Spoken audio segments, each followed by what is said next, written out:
Assalamualaikum warahmatullahi wabarakatuh. Alhamdulillah, salatu wassalamu ala rasulillah wa ala alihi wa sahbihi wa man sara ala nahjihi wastanna bisunnatihi wahtada bihadihi ila yaumiddin, amma ba'du. Wa qala al-musannifu rahimahullahu ta'ala wa nafa'ana Allahu bihi wa bi'ulumihi fid darin, amin. Telah berkata Imamul Allamah Syekh Abdul Qadir Al-Jilani, semoga Allah Ta'ala merahmatinya dan kita mendapat manfaat serta barakah ilmunya. Para orang siddiqin menganggap semua masa itu akan diperkirakan atas diri mereka. Sebab itu, pada anggapan mereka, beribadat pada semua masa itu adalah wajib ke atas mereka sebagai mensyukuri Tuhan yang memberikan nikmat. Mereka sentiasa menyambut setiap nikmat dengan taat dan syukur.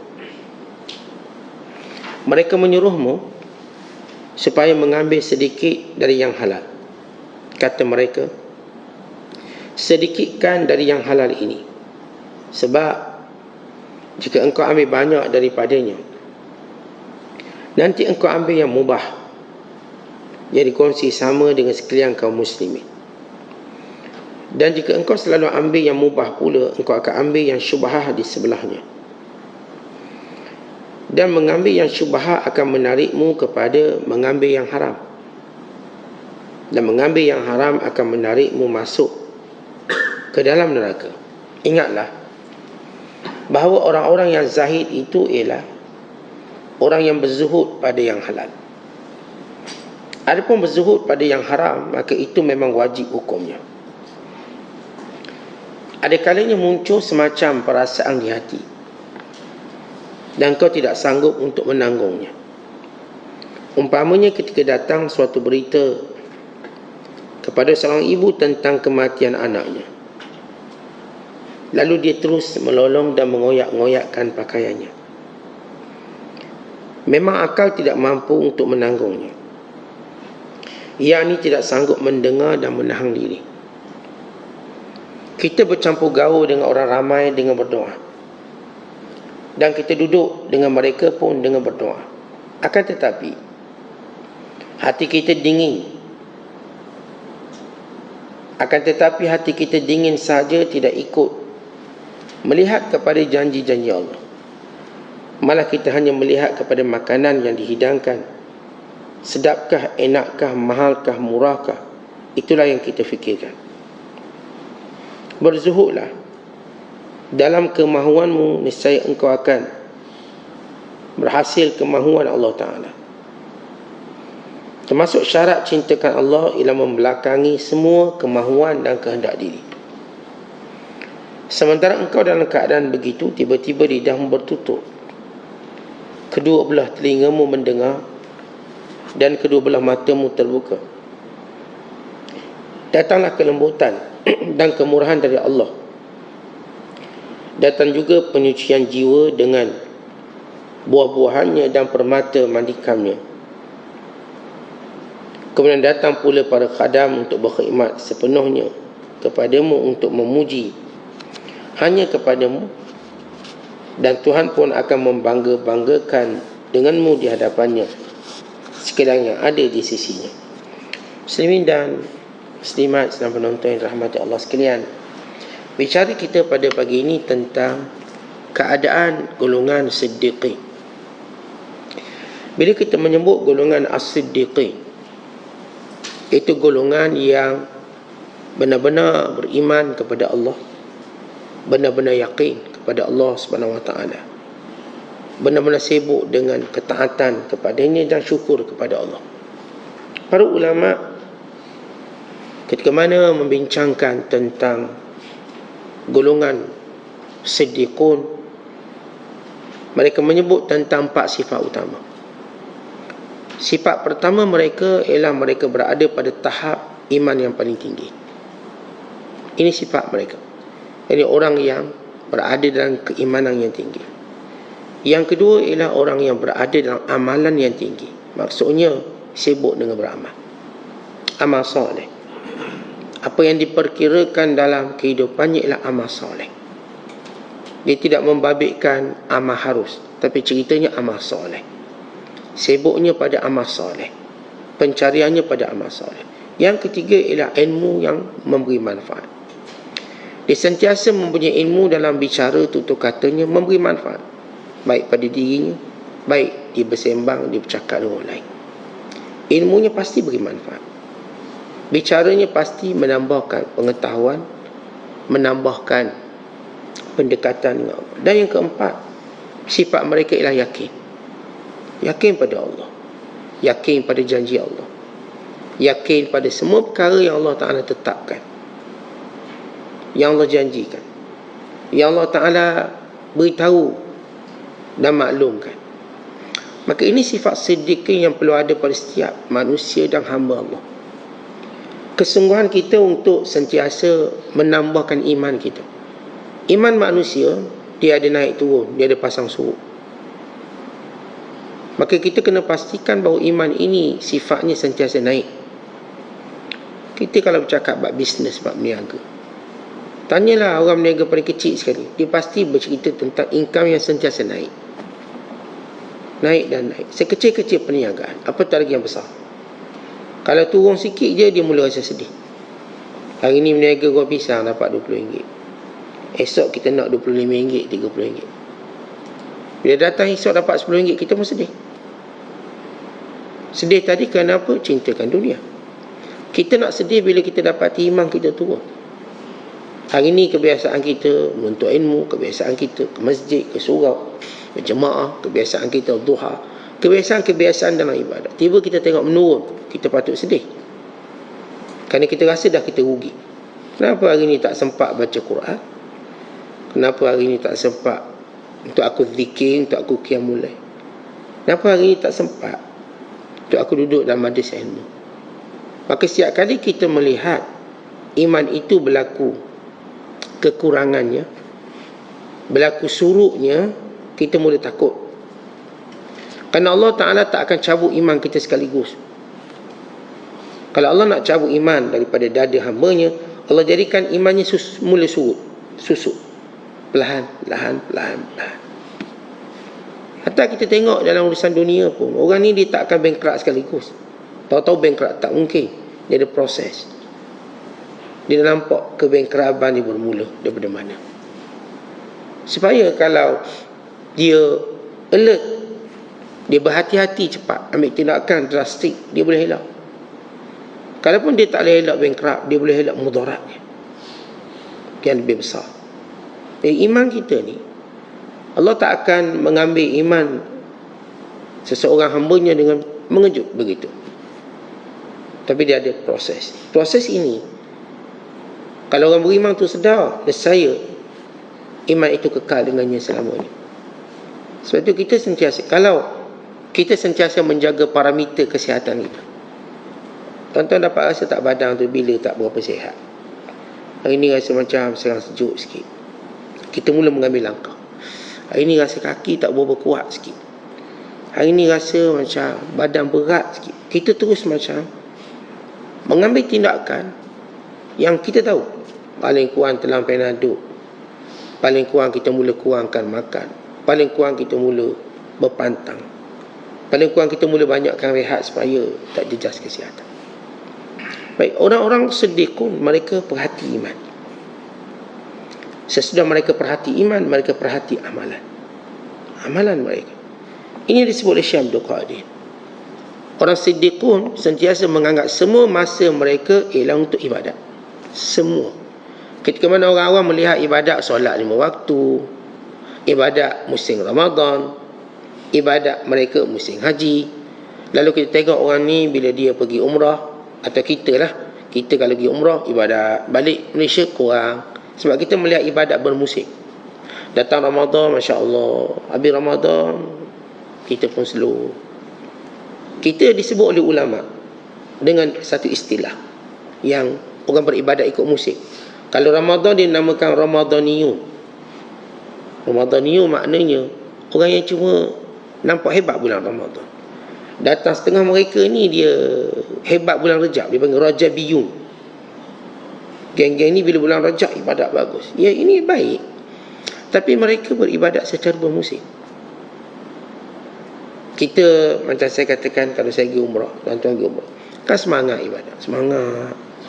Cara mana semangat? Semangatlah semangat. Macam kita buang kesibukan dunia, macam kita fokus masjid awal. Tapi bila balik ke Malaysia, ke negeri kita, dia cuma kenangan. Dia bukan satu momentum untuk kita kekalkan di sini. Akhirnya kita kat sana kita cerita lagi masjid sekian pukul, sekian waktu. Tapi sini kita surah. Maka ini orang yang melihat ibadat tadi bersifat bermusim, bertempat. Golongan Siddiqun, ibadat mereka tak ada musim. Tuan-tuan, sebab kita tahu malakul maut dia tak datang pada musim dia. Malakul maut dia tak datang bulan Ramadan. Dia bukan datang masa haji, masa umrah sahaja. Dia datang setiap waktu. Tetapi kalau kita tahu bahawa kita akan diserang bila-bila masa, maka kita akan berjaga setiap masa. Ni kenapa semua negara bersepakat. Dalam dunia ni tuan-tuan, kita cari satu negara yang tak ada tentera. Dia tak negara tak tentera.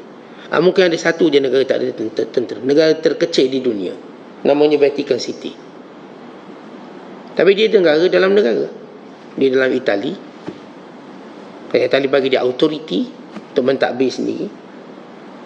Penduduknya sekitar 4,000. Tak ada polis, tak ada sekian. Kerana dia beri penguatkuasaannya pada gereja di Vatican City, yang mereka anggap negara paling kecil di dunia. Tapi sebenarnya Vatican itu ialah dalam Itali.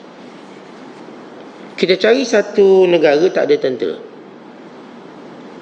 Bukan semua negara ini memperuntukkan belanja besar. Kita Malaysia setahun berapa belanja? 5 bilion. Mungkin lebih tinggi untuk tentera. Baik, negara-negara yang belanjakan tentera dengan nilai yang besar, berlaku perang atau tidak? Tidak. Tapi mereka bersedia kalau perang. Tentera-tentera kita beratus ribu, dia bayar gaji dengan peralatan bilion. Kenapa besar sangat belanja? Bersedia. Kita tak tahu bila. Dan kita tidak mau menyesal kalau ada negara yang serang kita, lalu kita tak bersedia. Ini Indonesia puluhan bilion belanja yang digunakan untuk tentera. Jumlahnya jauh lebih besar, walaupun rakyatnya masih miskin. Kenapa tak selesaikan isu rakyat tentera? Sebab mereka dia tahu bila sempadan mereka diceroboh lagi teruk. Lalu mereka belanja besar untuk jaga negara. Ancaman itu dan ini. Berlaku perang? Tak berlaku. Semua kita lihat negara-negara, dia ada sistem dia untuk bersedia.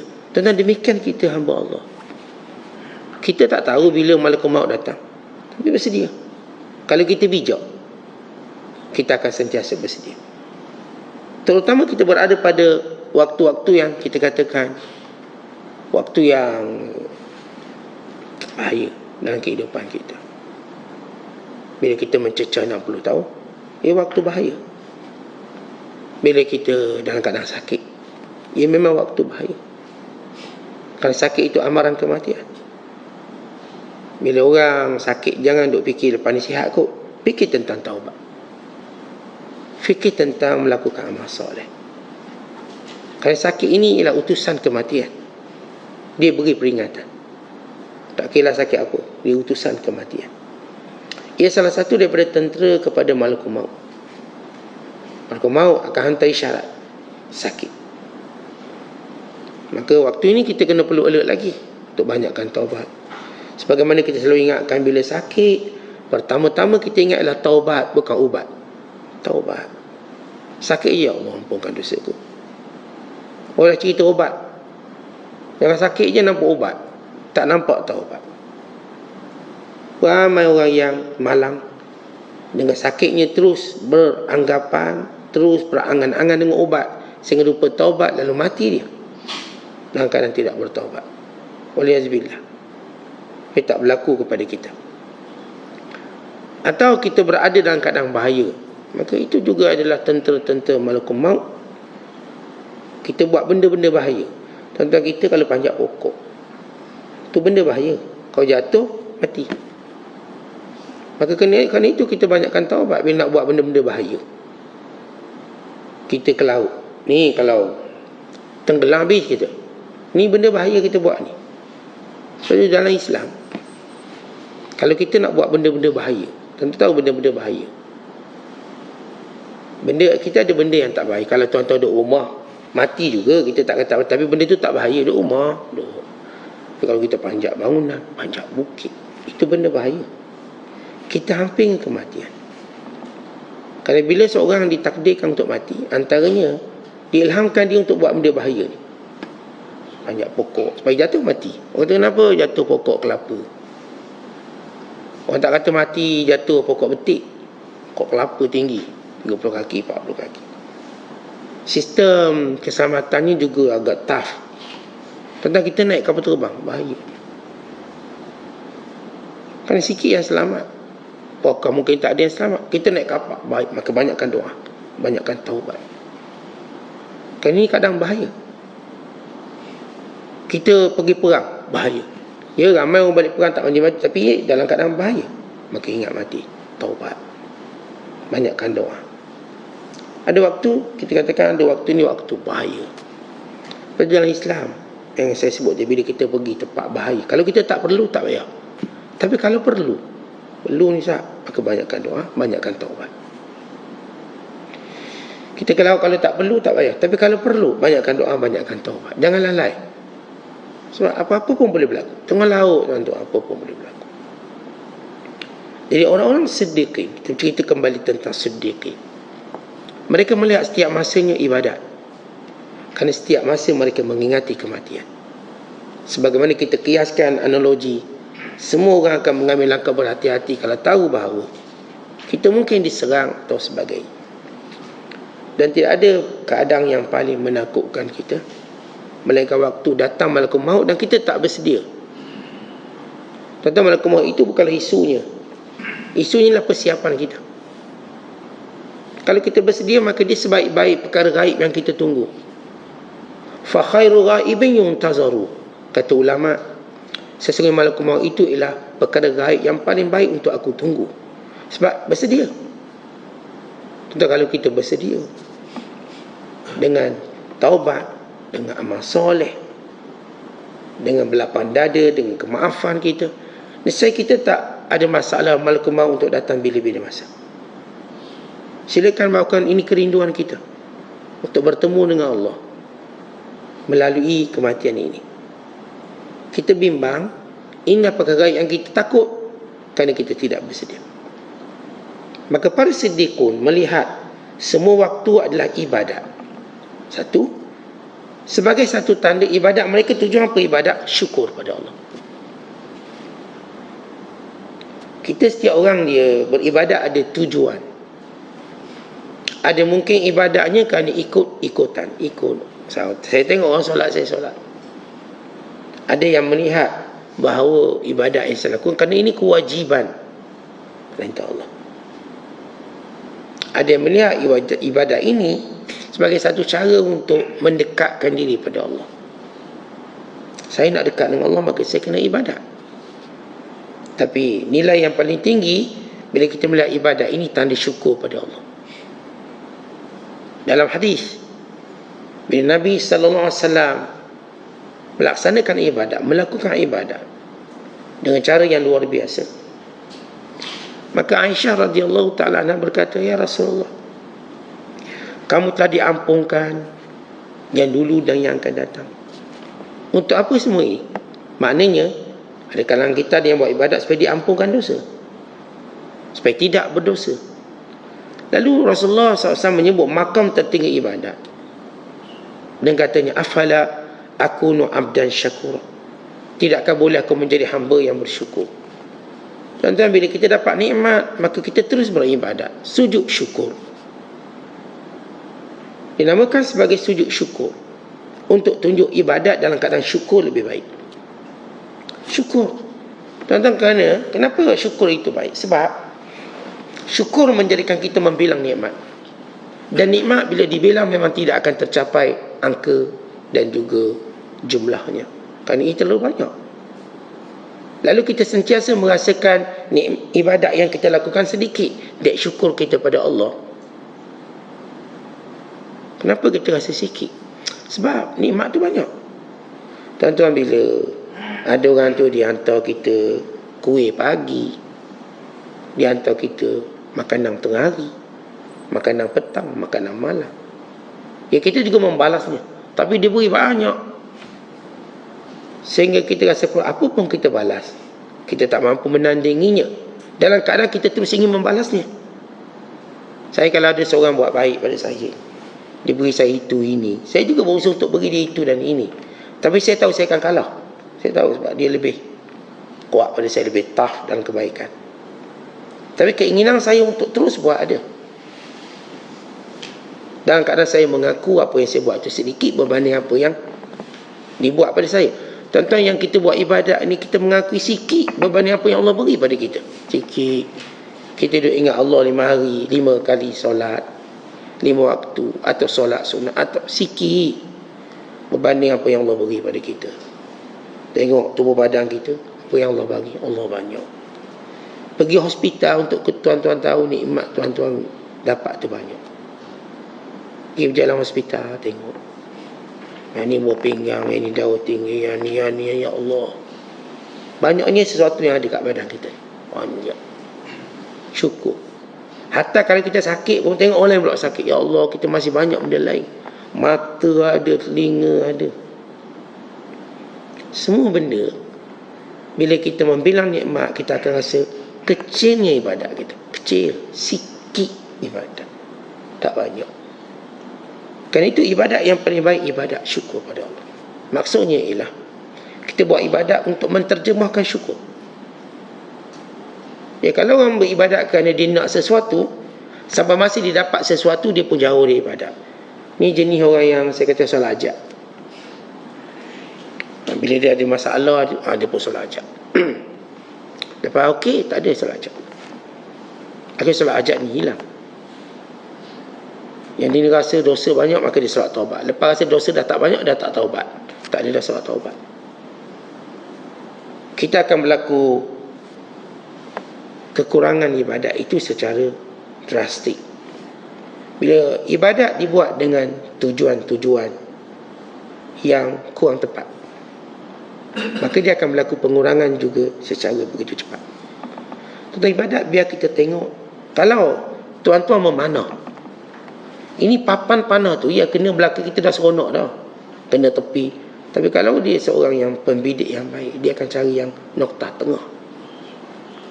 Dia akan cari yang, walaupun dah kena papan tu, dah kicau comel dah tu, okey dah ada bakat, kita terus panah biar dapat dekat. Tentang kita kalau dapat tu pun kita tahu sekali lagi kita panah mungkin tak dapat tepat, kita berusaha lagi. Maka orang yang ibadat dan kadang syukur, kita akan dapati beza dia dengan orang beribadat berhajat. Orang beribadat kerana semangat, kita nampak secara perbezaan ialah pengurangan. Baik, mana satu kita tengok dia lebih kurang cepat. Orang ni ibadatnya semangat, lepas tu kurang ni hilang. Oh, kita tahu dia ibadat ni kerana semangat, dan hari ni semangat dia dah tak ada, maka dia kurang drastik. Yang ni pula semangat ibadat, kawan dia pun hilang. Oh, rupanya dia beribadat sebab dia ada teman, kawan. Sekarang dah tak ada kawan dia dah turun. Yang ni pula ibadat kerana sekian sebab. Setiap orang, saya katakan, dia buat ibadat ada sebab. Kalau sebab itu sebab yang betul, dia boleh kekalkan ibadat itu dengan betul dan sampai ke kemuncak. Tapi sebab itu kalau kurang tepat, betul, dia betul, tapi kurang tepat. Macam saya andai kata memanah, kurang tepat, dia akan lihat bagaimana pengurangan berlaku, walau sikit. Tuan-tuan, kita kalau pulas skru, kalau kena dah tu, tuan-tuan pengang je, dia lekat. Tapi tak masuk gigi dia, memang payah, ketat. Paksa pakai pelayar, pakai spana, kemaskan. Tapi kalau dah berada pada landasan dia, dia memang laju. Ibadah ini kita patut letak landasannya. Apa landasan ibadat? Syukur pada Allah. Saya beribadat kerana syukur pada Allah atas segala nikmat. Sebab nikmat Allah tidak pernah putus pada hamba-Nya dan tidak pernah sikit. Yang sikit itu musibah, yang banyak itu nikmat. Tuan-tuan kiralah musibah banyak mana, tuan-tuan letaklah nikmat dalam satu neraca. Nescaya nikmat lebih berat daripada musibah. Tapi manusia lebih melihat musibah berbanding nikmat. Lalu dia terbeban kerana melihat musibah. Dia tidak terlapang kerana melihat nikmat. Kita tengok orang bila dia ada masalah, dia suka tekanan dia. Tekanan. Kita kan semua ada masalah. Saya ada masalah, tuan-tuan ada masalah. Tuan-tuan setiap kali datang masalah pada kita, wa imma kita akan meletakkan masalah itu di tapak kaki kita, atau masalah itu akan pijak kepala kita. Maksudnya, wa imma kita kawal masalah kita, atau masalah itu mengawal kita. Kita dalam dua keadaan. Sama ada masalah duduk bawah kaki kita, dan kita kawal. Atau masalah itu dia akan duduk atas kepala kita, dia kawal kita. Baik, bagaimana kita nak tengok kekuatan kita? Kalau orang yang bersyukur, maka masalah sentiasa berada di bawah kaki dia. Dia bukan tak ada masalah, ada. Tapi dia melihat nikmat itu lebih banyak. Maka dia tenang dengan masalah dia. Kita tak kata dia tak ada masalah. Semua orang ada masalah. Kerana hidup ini ialah masalah. Kita dah masuk dalam tempat yang punya banyak masalah. Inilah dunia. Dia ada masalah. Tapi dek syukur kita luas. Syukur kita dalam, tinggi. Maka masalah berada di bawah tapak kaki kita. Di bawah kawalan kita. Kita kawal dia. Kita kawal dia daripada sebesar perkara sehingga dia makin kecil sehingga dia bukan masalah kita. Kita kawal dia. Dia akan mengecil.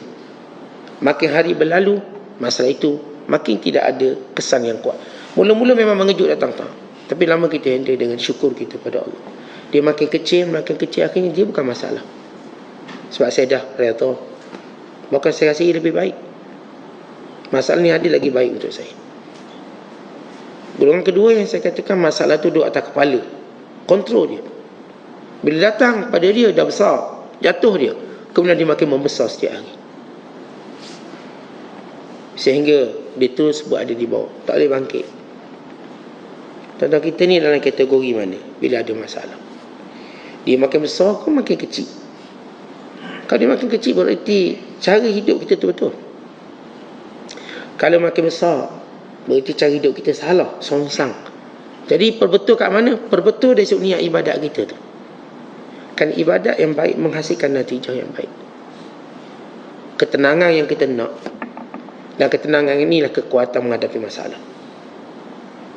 Maka ibadat kita biar kita letak sebagai satu penterjemahan syukur pada Allah. Ya Allah, syukur Kau beri aku segala-gala hari ini, semalam, berikutnya. Maka saya ibadat syukur. Kerana Allah beri saya kesihatan untuk badan, segala panca indera. Allah berikan segala keturunan yang baik, anak-anak yang baik. Allah berikan pada saya rumah tangga yang baik. Atau Allah berikan pada saya ni rezeki yang Masya Allah. Tanda sebut, Allah suka kita sebut kebaikan dia. Suka sangat. Allah tak suka kita sebut musibah dia. Tuan-tuan, kita, kalau seorang datang, dia cerita benda baik dengan kita, tentang kita, suka atau tidak? Suka. Tapi dia datang nak komen je, kita pun tak suka. Itu manusia yang memang layak dikomen. Allah tak layak dikomen kerana Allah buat sempurna. Manusia yang layak dikomen bukan dikomen banyak sangat dia marah. Allah buat dalam apa pun takdir Allah pada kita sempurna. Takdir yang baik. Maka kalau kita sentiasa menyebut Allah, kadang-kadang kita tuan-tuan guna otak kita. Tak elok ni, tak elok. Allah tu jawab untuk tegur kita. Kedepannya rupanya elok. Kita, Allah, saya terlepas terlepas apa pula ni? Terlepas jualan murah. Macam mana boleh tak alert ni, Ustaz? Bulan 12 ni ada jualan murah, terlepas. Kita katalah, Ni ustaz dah terlepas jualan sekian-sekian. Oh, otak kita dah tension. Dah terpaksa beli mahal pula barang ni. Contoh, kita pun terpaksa lah beli ni barang kegunaan ni. Ni waktu promotion ni RM25. Waktu tak promotion RM75 nak beli. Kawan kita beli yang murah tu berosak cepat. Kita ni Masya Allah tahan. Baru kita nampak kemudian, tuan-tuan sekalian, kita ni nampak cerdik tapi bodoh. Antara benda yang kita kena tahu, kita bodoh di hadapan takdir Allah. Bodoh tak tahu apa. Wallahu ya'lamu wa antum la ta'lamu. Allah tahu, mu tak tahu. Tapi kita cuba melangkah. Aku tahu takdir ni tak elok. Siapa cakap? Tak elok. Dan bila Allah tegur malaikat dengan satu teguran, teguran ini yang menjadikan malaikat berhenti untuk berbicara tentang apa pun yang Allah Ta'ala lakukan. Sebelum ini, para malaikat, sekali mereka tanya mereka bukan tanya sebab mengingkari, tanya mereka untuk melihat apakah hikmahnya. Dia soal istikshaf walaysa bisoal istinkar. Waktu Allah kata inni ja'ilun fil ardi khalifah. Aku akan jadikan atas dunia ini khalifah, yakni manusia. Qalu, kata malaikat, ataj'alu fiha man yufsidu fiha wa yasfiku ad-dima' wa nahnu nusabbihu bihamdika wa nuqaddisu lak. Allah kata, aku nak jadikan di atas muka bumi ini ketuanya manusia. Ketuanya manusia. Malaikat kata, qalu, kata malaikat semua kata, ataj'alu fiha, ya Allah, apakah engkau akan jadikan satu makhluk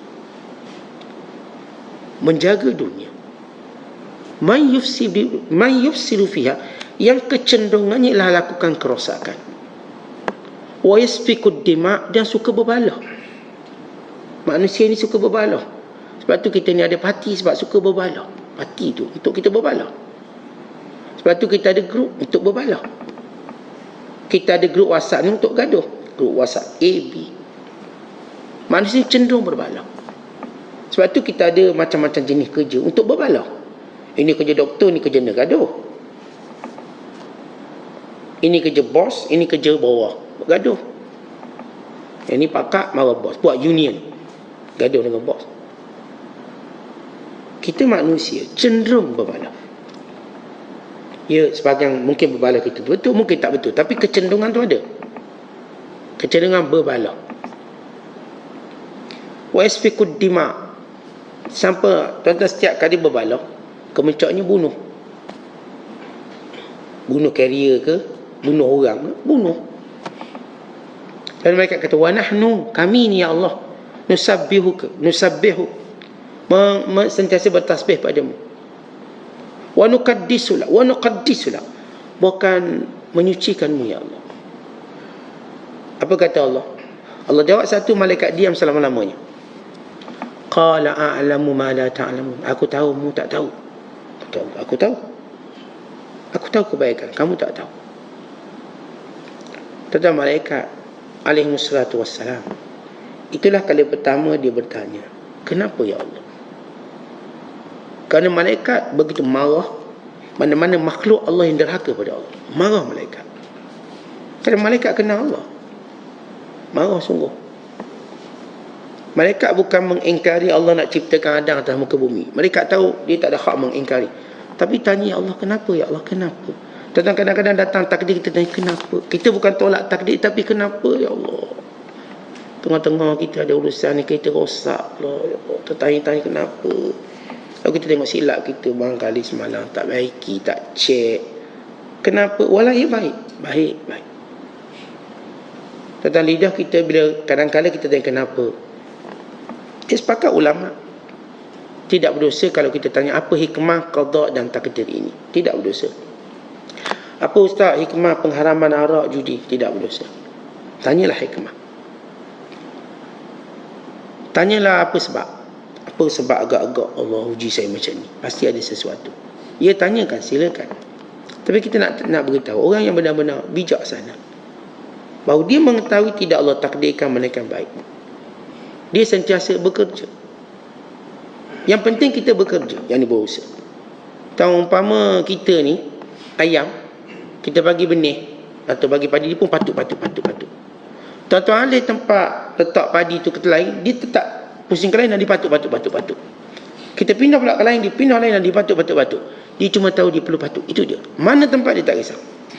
Kita tuan-tuan, Allah pindah kat mana pun, kita berusaha dan bekerja. Kat mana pun itulah usaha kita. Itu kerja kita. Kita tak akan berhenti. Allah hala kita ke timur, ke barat. Kerja kita ialah beribadat kepada Allah. Teruskan. Ia baik untuk kita. Baik, jadi bila kita katakan tadi, seorang beribadat dengan syukur pada Allah, dia melihat nikmat itu lebih agung daripada musibah. Bukan musibah itu sendiri sebenarnya nikmat. Tentang bila kita tahu bahawa nikmat Allah banyak. Itu pertama kita kena tahu. Yang kedua, bahawa dalam musibah itu juga nikmat. Dalam musibah ada nikmat. Dan yang ketiga, musibah itu nikmat. Dia akan pergi kepada syakar ataupun keputusan macam tadi. Keputusan pertama bagi kita orang awam, bahawa nikmat itu banyak pada musibah. Itu kita katakan makbul, accepted, diterima, makbul. Yang kedua, dalam musibah itu juga ada nikmat. Itu akan dilihat oleh orang yang melalui. Oh, betul lah, rupanya musibah ni untuk saya jumpa kawan-kawan saya. Ni saya kalau tak sakit, saudara mara tak berkumpul kat saya. Sakit kumpul semua. Maka dalam musibah dia nikmat. Yang ketiga, natijah ketiga. Ini natijah tertinggi. Musibah itu nikmat. Musibah itu sendiri nikmat. Akhirnya kita melihat musibah paling besar apa dia? Mati. Tidak ada musibah yang lebih besar daripada mati. Manusia kat dunia duk cari prevent supaya tak mati. Kawan dia sakit teruk dah, tergantung kaki tangan, doktor akan pastikan untuk cuba selamatkan nyawa dia, jangan mati. Maknanya musibah yang mereka sepakati, mati. Ni kalau hidup pun tak ada apa juga fungsi, tapi tak, ini musibah, jangan kena musibah, mati nama dia. Kalau kita berjaya selamatkan nyawa orang, nilainya tinggi. Akhirnya mati itu juga nikmat. Disebut dalam hadis, al-mautu tuhfatul mu'min. Mati itulah kegembiraan orang beriman. Kenapa? Bertemu dengan Tuhan. Ia nikmat. Dan ini disebut oleh Nabi SAW, man ahabba liqa Allah, ahabba Allahu liqa'ahu. Orang yang cinta untuk bertemu dengan Allah, Allah cinta jumpa dengan dia. Akhir mati itu sendiri nikmat, bukan musibah. Ketika mana orang kata mati musibah, bagi dia ia nikmat. Dengannya saya bertemu dengan Allah. Lihat apa kata Nabi Muhammad SAW. Tidak ada Nabi-Nabi yang mati, melainkan Allah akan beri pilihan pada mereka, nak hidup lagi ke nak mati. Semua para Nabi Allah beri keistimewaan itu. Sampai waktu Allah hantar malaikat maut dan bertanya padanya, nak hidup lagi atau nak mati. Dengar kata Nabi SAW waktu datang malaikat maut. Kalau Rasulullah hendak panjang umur dia, atau panjang umur untuk bertemu dengan kita, boleh. Tiada mustahil. Boleh je Nabi SAW minta usia Nabi Allah Nuh 1600 tahun supaya kita dapat jumpa Rasul SAW. Nabi dah berlangsung lebih pada 1444 tahun dan tambah sikit ke 1500 tahun. Kalau Allah panjangkan umur Nabi Muhammad SAW seusia umur Nabi Nuh 1600 tahun, pasti dijumpa kita. Dan Rasulullah juga merindu nak jumpa dengan kita. Dan satu hadis Nabi menyebut tentang ikhwani. Waditu, aku amat menginginkan kalau aku dapat bertemu dengan ikhwani, saudara-saudaraku. Lalu sahabat kata, ya Rasulullah, alasna nahnu ikhwanaka, kami kan saudara-saudaramu. Nabi kata, antum ashabi, mu sahabatku. Ikhwani ialah orang yang beriman denganku tapi dia tak jumpa aku. Aku nak jumpa sangat dia. Tuan-tuan, Nabi SAW boleh minta umur panjang sehingga bertemu dengan kita. Tetapi apa yang dikatakan oleh baginda SAW, bal ila rafiqil ala, bahkan di sisi teman tertinggi, Allah. Rasulullah memilih kematian. Kerana kematian itu indah. Ialah pertemuan, detik-detik pertemuan kita untuk bertemu dengan Allah. Dan tidak ada roh yang beriman yang mati, melainkan dia pertemukan dulu dengan Allah sebelum dia nanti dibangkitkan. Dalam hadis yang sahih, Al-Bara bin Azib menceritakan, bila mana orang beriman meninggal dunia, datang malaikat bawa kain kafan syurga, haruman syurga. Lalu roh yang baik ini dikafankan dengan kafan syurga, wangian syurga. Lalu dibawa naik ke atas. Lalu pintu langit dibuka satu persatu. Lalu malaikat menyebut, memuji namanya sebaik-baik nama, sambil berkata, wangian apa ini? Siapakah fulan bin fulan ini? Dan malaikat yang mengiringi roh orang beriman menyebut sebaik-baik namanya di dunia, fulan bin fulan bin fulan. Diangkat sampai bertemu dengan Allah. Dan kemudian Allah memerintahkan supaya buku catatannya disimpan di sisi Illiyin. Ini orang berjaya, rekod dekat Illiyin. Kalau orang tu orang kafir, rekod dekat Sijjin. Ini Illiyin. Dan Allah Ta'ala berfirman supaya dikembalikan roh ini ke bumi. Minha khalaqnakum wa fiha nu'idukum wa minha nukhrijukum taratan ukhra. Kami jadikan dia daripada tanah. Kami jadikan dia daripada tanah. Dan kami akan kembalikan dia ke tanah. Dan kami akan bangkitkan dia dari tanah. Maka roh ini pun dipersilakan, diiringi oleh malaikat untuk dibawa kembali menemui jasadnya di dalam kuburnya. Maka sebelum ia masuk ke dalam jasadnya, maka dia melihat bagaimana jasadnya diusung. Dan roh ini berkata, roh belum masuk jasad, dia melihat jasad diusung. Lalu roh ini berkata, qaddimuha, qaddimuni, qaddimuni, cepatkan, cepatkan, cepatkan jasadku ke kubur, kerana aku begitu teruja menunggu janji Allah. Akhirnya jasad ini dimasukkan dalam kubur, dan roh pun dimasukkan dalam kubur. Dan datang malaikat Munkar dan Nakir, membangunkan, mendudukkannya untuk bersoal jawab dengannya, sambil dia dikelilingi oleh seluruh amal solehnya, dan dia menjawab dengan jawapan yang baik. Sehingga Allah berfirman kepadanya, bukakan, bentangkan kepadanya hamparan daripada syurga. Ifrashu lahu, bentangkan padanya bentangan daripada syurga. Buka baginya pintu syurga. Maka begitu ringkasan hadis tentang roh yang beriman bertemu dengan Allah Subhanahu Wa Taala. Ceritanya apa? Ceritanya ialah mati itu nikmat. Ini bagaimana orang beriman melihat. Tuan-tuan, mula-mula kita sebagai orang beriman biasa melihat nikmat lebih banyak pada musibah. Kita sudah selamat iman tadi. Yang kedua, kita mula nampak dalam musibah ada nikmat. Dan yang ketiga, bila telus kita dengan Allah, musibah itu nikmat. Ia bukan musibah, ia nikmat.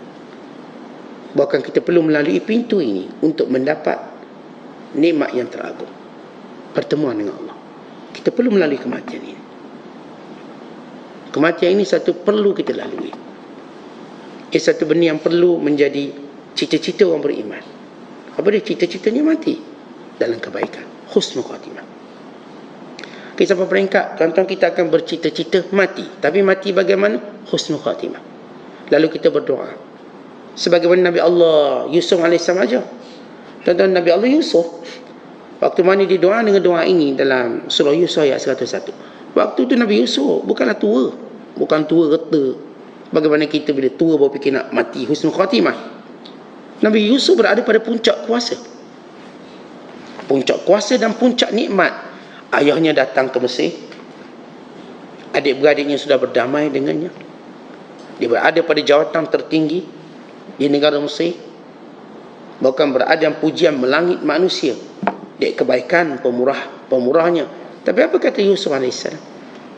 Tawaffani musliman wa alhiqni bis salihin. Ya Allah, matikan aku dalam Islam dan himpunkan aku bersama orang soleh. Kita lihat bagaimana kita bukan tunggu dah tua, sakit, dah batuk, agak-agak batuk kering sikit, ya Allah matikan aku husnul khatimah. Ni tengah sihat segar buka lah kita nak main. Pada waktu kita sihat ini, kemuncak nikmat, doakan, ya Allah matikan kami dalam husnul khatimah. Dalam keadaan kita berada pada puncak dunia, jawatan kita, harta kita, anak pinak kita, katakan ya Allah matikan kami dalam husnul khatimah, matikan anak-anakku dalam husnul khatimah. Bukan kita berdoa mati kita tengah tua dah berputus asa dengan kehidupan. Tak, ketika mana kita subur dalam kehidupan dunia. Kenapa?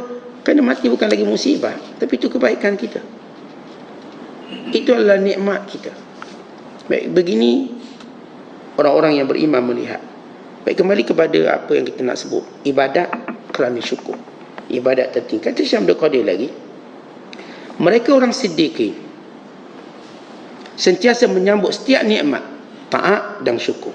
Apapun nikmat yang mereka dapat, untuk taat. Dapat apa? Dapat duit. Duit ni nak taat, dan kemudian nak syukur. Dapat nikmat anak, anak ini untuk taat. Bukan anak ni untuk kita sekadar bermain, untuk kita taat pada Allah. Dapat isteri, isteri untuk apa? Untuk taat. Dapat suami, suami untuk apa? Untuk taat. Apa yang kita dapat daripada hal-hal duniawi untuk menambahkan taat? Dapat naik pangkat, ya untuk taat. Dapat kuasa, untuk taat. Oh, dapat kuasa daripada tak jadi, dikatakan menteri, dah jadi menteri. Okey, untuk apa? Untuk taat pada Allah. Sila lakukan supaya nikmat itu kekal dengan kamu dan menjadi kebaikan pulangan yang lumayan di hari akhirat kelak. Ni kalau dapat dunia untuk kufur, dapat dunia untuk balas dendam, dapat dunia untuk sekian, maka kita akan hilang peluang untuk buat terbaik dalam hidup. Tentu kita kalau dapat sesuatu, fikirkan untuk taat. Hari ini rezeki saya Masya Allah melimpah, dapat projek baru, fikir untuk taat. Hari ini Masya Allah dapat zuriat baru, fikirkan untuk taat. Bukankah kita namakan anak kita dengan nama yang baik untuk dia taat pada Allah? Mana ada orang bagi nama anak tak baik? Semua bagi anak, apa nama anak awak ni? Alauddin, ketinggian agama, cantik nama anak awak. Apa nama anak awak ni? Nama anak saya Salahuddin, kebaikan agama. Maksud kita pun memang waktu menamakan anak-anak kita, tujuannya untuk dia taat pada Allah. Kan itu kita bagi nama baik dan nisbah pada Tuhan. Abdullah, Abdul Rahman. Ini namanya Ustaz Abdul Mu'min, Abdul Muhaimin. Ini yang namanya Abdul Jabbar, Abdul Muntaqim. Ini namanya Abdul Qahhar, Abdul Wahhab. Sekian-sekian. Bukankah nama itu menunjukkan awak nak suruh anak awak taat pada Allah? Ya, begitu nikmat. Nikmat kita dapat, tuan-tuan sekalian, fikirkan nikmat ini untuk saya taat. Saya berpindah satu jawatan ke jawatan, ya untuk taat pada Allah, lebih baik. Dan untuk saya syukur pada Allah. Dan mereka ini, yang para siddiqin, sentiasa berpesan kita, ambil sedikit yang halal, ambil yang halal, dan elakkan kamu mengambil yang harus, yang kamu kena bersaing dengan manusia sehingga timbul perbalahan kamu. Tuan Syekh Abdul Qadir menyebut pesanan golongan siddiqin, ambillah yang halal yang menjadi bahagianmu, tanpa kamu perlu berbalah dengan orang lain. Tak perlu. Bila kamu nak ambil benda yang harus, lalu kamu mula bersaing dengan orang, maka itulah yang menyebabkan kamu akan pergi pada syubhah dan pergi pada yang haram. Tentu rezeki, kaedah rezeki. Ramai orang suka bersaing. Kita bersaing, persaingan sihat. Tentang persaingan jarang sihat. Dan nama persaingan datang dengki, datang hasad, datang sekian. Kalau kita boleh mengambil rezeki yang halal tanpa bersaing dengan orang, itu jauh lebih baik. Kalau kita boleh ambil rezeki yang halal ini tanpa kita berlomba-lomba dengan orang, itu jauh lebih baik. Kerana setiap kali kita bersaing dengan hal duniawi dengan orang lain, sifat buruk kita subur dan terlalu subur. Tapi kalau kita bersaing untuk akhirat, sifat baik kita subur dan begitu menakjubkan. Kata Hasan Basri, kalau kamu melihat seorang itu lebih akhirat, maka bersainglah dengan dia. Bersaing, lawan dia. Tapi kalau kamu melihat dia dunia, jangan kamu bersaing dengan dia, tinggalkan dia. Kenapa? Tuan-tuan, bila kita bersaing urusan dunia, datang sifat jahat, dongki, wasangka, buruk, semua ada. Bayangkan kita buka kedai goreng pisang, kawan kita pun buka sebelah, apa? Untuk persaingan sihat. Mata kita dah macam melilau, dah macam Juli dah tengok ke gerai goreng pisang dia tu. Nak marah ada. campur dah mula. Bersaing tadi mewujudkan satu kedengkian. Tak tahu orang selalu kata semangat kesukanan. Tuan sukan ni tak ada semangat. Maksud semangat kesukanan berakhir dengan baik. Tetapi kita tengok secara jujur. Siap sukan tu dia tak berakhir dengan baik. Mereka perbalahan, kematian. Bayangkan kalangan penonton pun boleh gaduh sampai mati kerana sukan. Jangan kata yang duduk dalam ni. Semangat kesukanan ni slogan palsu. Realitinya bila kita sukan, bersaing dengan orang, maka sifat buruk ada. Sifat buruk pasti ada. Ini kita tengoklah kesudahan siap sukan. Memaki, hamu, mencarut, resi, semua ada. Apa yang tak ada dalam sukan? Semua ada. Hina, menghina. Bagaimana orang ni kata semangat kesukanan? Semangat kesukanan ialah slogan palsu. Tapi kita memang percaya. Percaya semangat kesukanan. Tetapi setiap bila pula sukan yang ada semangat kesukanan? Persaingan sukan tetap bawa kepada benda yang tak baik. Kita, tuan-tuan main badminton, main biasa tak payah bertanding. Nak marah tak kalau kita kalah orang? Marah, pakai bomo kau. Orang kata pakai bomo. Tuduh. Ni kita nak marah ni. Tu kalau badminton tak ada hadiah tu. Oh, dia punya marah lain macam. Ngamuk, patah sikit. Patah sikit. Main bola, lawan kampung je bukan dapat apa. Patah kaki kawan tu. Marah. Main dang haji. Berdendam. Main dang haji boleh berdendam. Tuan-tuan, kebanyakan benda-benda yang kita bersaing dengan manusia lain, maka sifat-sifat ini akan wujud. Melainkan orang-orang yang tahu, orang-orang yang saya katakan Allah Ta'ala pelihara dia. Walau dia main apa, dia tak ada benda tu, tapi agak suka. Sifat tu ada. Sifat tu ada bila bersaing hal dunia. Bersaing je hal dunia datang. Perangai buruk datang. Kita berlomba kereta tengah jalan raya. Datang tak perangai buruk? Datang. Tu potong kiri. Datang perangai jahat ni. Bersaing hal dunia kata pada sedikit, dia akan menarik kamu kepada perkara yang syubhah. Kemudian perkara yang haram. Sebenar-benar zuhud itu bukanlah meninggalkan yang haram. Kerana yang haram itu wajib kita tinggal. Tapi meninggalkan perkara yang harus. Dan kita dah sebut zuhud ada 3 pembahagian. Zuhud wajib, tinggal benda yang haram. Itu maklum. Itu zuhud juga namanya. Yang kedua, tinggalkan apa yang lebih. Agak lebih tak nak. Umpama tuan-tuan makan, bila lebih tuan-tuan dah tak nak makan. Sebab apa? Saya dah kenyang. Ada tak orang yang bila kenyang kita tambah lagi? Boleh? Tak ada. Kalau dia kata boleh, mandi belum kenyang. Bila dah kenyang, kita minta tambah, dia pun angkat tangan. Tak nak. Kita ulur 2 tangan. Kita ulur lagi, dia pun angkat kaki lagi. Yang banyak makan. Tak makan aku ni. Dan tengok muka orang tu, dia marah bila ditawarkan untuk ditambah lagi. Marah tak muka dia? Mula-mula okey, tambah, suka senyum. Sebab belum cukup. Bayangkan dia dah kenyang, tambah lagi. Nak terkeluar biji mata kawan tu makan. Dah tak sedap. Nak muntah. Awak jangan lagi tambah, nanti saya boleh muntah ni. Maknanya itulah zuhud orangnya. Sebab keperluan dia tak perlu yang lebih. Itu umpama dia. Saya alhamdulillah ada duit ni. Saya dah keperluan saya bayar kereta, bayar rumah, ada lebih. Saya fikir untuk orang lain. Kerana ini di jiwa zuhud saya. Contoh. Bukan saya, contoh. Artinya bila kita dah ada lebih, alhamdulillah belanja kita cukup, isi kita cukup, ada lebih lagi, maka saya bantu orang lain. Kerana saya ada jiwa zuhud. Kerana itu dah lebih. Saya bila rezeki itu lebih, saya mula fikirkan orang lain. Abang saya, kakak saya, lebih. Saya alhamdulillah dah cukup keperluan saya. Maka ini zuhud peringkat kedua. Dan zuhud paling utama ialah kita zuhud pada semua perkara yang boleh melalaikan kita dari Allah. Benda ni kalau melalaikan kita dari Allah je, kita tinggalkan. Itulah zuhud yang paling hakiki. Tak kira apa benda, kalau dia boleh melalaikan kita dari Allah, maka kita akan zuhud, meninggalkannya. Tuan-tuan sekalian, bila kita cerita tentang zuhud dengan benda harus dunia, kalau kita nak ambil dunia, maka kita perlu tahu keseimbangannya dengan akhirat yang kita juga perlu ambil dan perlu sibuk. Manusia ada 2 masa. Masa untuk dunianya dan masa untuk akhiratnya. Kita ada 2 masa tu. Dan iman kita akan membahagikan masa tu. Sejauh mana iman kita kuat. Kalau kuat iman kita, maka masa akhiratnya banyak, masa dunianya sikit. Kalau iman kita lemah, masa dunianya banyak, masa akhiratnya sikit.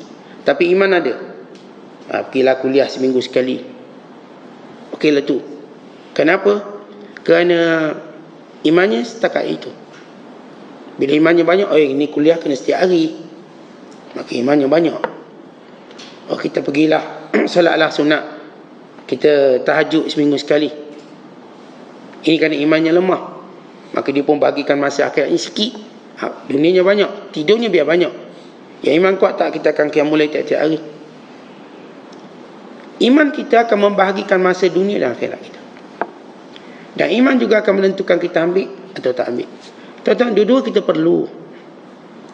Dalam satu hadis kudusi yang diriwayatkan oleh Muaz bin Jabal, supaya kita faham kaedah macam mana nak ambil dunia. Ya benar Adam, ya anak Adam, anta muhtajun ila nasibaka minad dunia. Memang kamu perlukan bahagian kamu di dunia. Memang kamu perlu.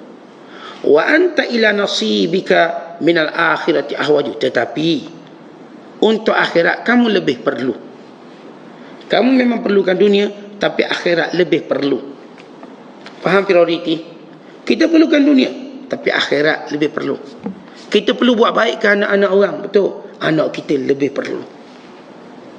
Kita perlu buat baik pada orang lain, keluarga kita lebih perlu. Faham prioriti? Wahai anak Adam, kamu memang perlu pada bahagian kamu di dunia, tapi keperluan kamu pada akhirat lebih lagi. Apa kata Allah Ta'ala lagi dalam hadis kursi? Fa in bada'ta binasibika minal akhirah marra binasibika minad dunya fantazamahu intizama. Kalau kamu mulakan bahagian kamu ambil akhirat dulu, maka datanglah dunia dengan keadaan tersusun kepada kamu. Kalau kita mulakan apa-apa dengan akhirat dulu, maka dunia akan beratur tersusun indah cantik. Katanya lagi, kata Allah lagi, wa in bada'ta binasibika minad dunya fataka nasibuka minal akhirah wa anta minad dunya ala khatari. Tapi kalau kamu mulakan keperluan kamu dunia dulu, maka akhirat akan hilang. Dan kamu dalam bahaya dengan dunia yang kamu ada. Kata hadis di sini jelas. Nak mula mana dulu? Mulakan akhirat dulu. Tuan-tuan nak ambil dunia boleh, mulakan akhirat dulu, maka dunia datang tersusun indah. Kita pagi-pagi mulakan akhirat, mulakan tahajud, mulakan solat subuh, mulakan menuntut ilmu, mulakan akhirat, insya-Allah dunia tersusun. Lepas ni nak buat apa tersusun. Lepas ni kita pergi kerja, lepas ni kita hantar anak, lepas ni sekian tersusun indah, masya-Allah. Satu hari yang tersusun indah. Dek kita mulakan dengan akhirat. Kerana kita mulakan dengan makanan rohani, maka datang makanan jasmani dengan tersusun yang baik. Tapi kalau kita mulakan dengan dunia, bangun-bangun jogging lah. Boh kemana, apa kemana, tu jogging. Dimulakan dengan dunia. Sebab apa? Katanya sihat. Saya start pagi-pagi bangun 5 pagi, tasik titi wangsa. Semua tasik titi wangsa, apa nama-nama tasik semua dia ada. Mulakan. Lepas tu telur separuh masak. Dia punya jadual dunia dia. Roti bakar sekian. Lepas tu tengoklah, kita barulah tengoklah apa boleh kita buat benda-benda akhirat ni. Kalau awak mulakan dengan dunia, pertama akhirat akan hilang. Yang kedua, dunia yang awak berada padanya berada dalam bahaya. Bahaya, fitnah yang akan berlaku. Jadi tuan-tuan, Allah dah ajar macam nak susun hidup. Mulakan dengan akhirat, datang dunia tersusun. Jangan mulakan dengan dunia. Setiap pagi mulakan dengan akhirat. Kita nak tidur, mulakan dengan akhirat. Nak tidur, nanti dunia akan datang tersusun indah. Perancangan apa kita nak fikir. Tuan-tuan nak fikir apa? Fikir akhirat dulu, maka datang fikiran kita tentang dunia. Fikir macam mana nak besarkan anak kita mengikut acuan akhirat, maka nescaya acuan dunia itu akan ikut serta. Dia nak doktor, kena engineer, ke arkitek, peniaga, korporat, cikgu, ustaz, itu hal lain. Tapi kita nak bina dia mengikut acuan akhirat. Dia anak yang tak pernah tinggal solat. Dia anak tak pernah dedahkan aurat. Dia anak tidak pernah derhakakan perintah Tuhan. InsyaAllah jodoh dia, keluarga dia, pekerjaannya semua tersusun indah. Tentang kita dah buat acuan yang baik untuk anak-anak kita. Untuk kita pun sama. Untuk sahabat-sahabat kita juga sama, kita ajar dia berfikir tentang akhirat dulu. Kita nak berniaga, fikir halal haram dulu. Yang fikir untung rugi dulu. Halal haram, dosa pahala dulu. Lalai tak lalai, tengok dah jadual kerja kita, agak-agak lalai tak daripada ibadat. Kalau boleh lalai, adjust sikit. Boleh adjust. Kalau tak ada adjust, maka perlu buat satu keputusan yang menguntungkan akhirat. Itu yang berlaku pada sahabat yang bernama Abu Darda radhiyallahu ta'ala anhu. Abu Darda dia masuk Islam lewat pun kira tahun 2 Hijrah selepas tamat perang Badar. Tapi dia rasa rugilah sebab dia terlepas kuliah banyak, terlepas sekian banyak, dia ni sibuk berniaga pula. Lalu kedainya dipindahkan dekat Masjid Nabi supaya dekat berurusan dengan Rasulullah SAW. Dia tempat berniaga dia jauh. Tapi bila dia masuk Islam, dia dah fikir tahun-tahun yang dia terlepas banyak kebaikan. Orang lain dah dapat semua kebaikan, dia terlepas. Baru sedar. Maka dia buat satu tindakan drastik. Kedainya dipindahkan depan Masjid Nabawi. Lepas tu rasa macam tak boleh juga. Maka dia berhenti berniaga tu dekat dengan Nabi SAW. Dia fikir, itu dia. Bukan Islam aja begitu. Islam aja cara berfikir tu. Kita fikir kalau saya ada pekerjaan, saya ada bisnes, ini macam mana saya nak adjust dia biar saya tak lalai dia ingat Allah. Adjust. Agak-agak tak boleh adjust, maka buat keputusan yang tepat. Kerana kita kalau kehilangan akhirat, kerugiannya begitu dahsyat. Kita tuan-tuan kalau kerugian dunia, ramai orang ulu. Tukang ulu ramai. Sebab tu ramai orang tak kerja orang ulu. Kerana dunia itu begitu sifatnya. Ramai orang beri makan. Ni banyak NGO cari siapa yang tak ada makanan. Gelandangan. Beri makanan. Dia makan sedap pada kita lagi. Beri anigang tiap malam.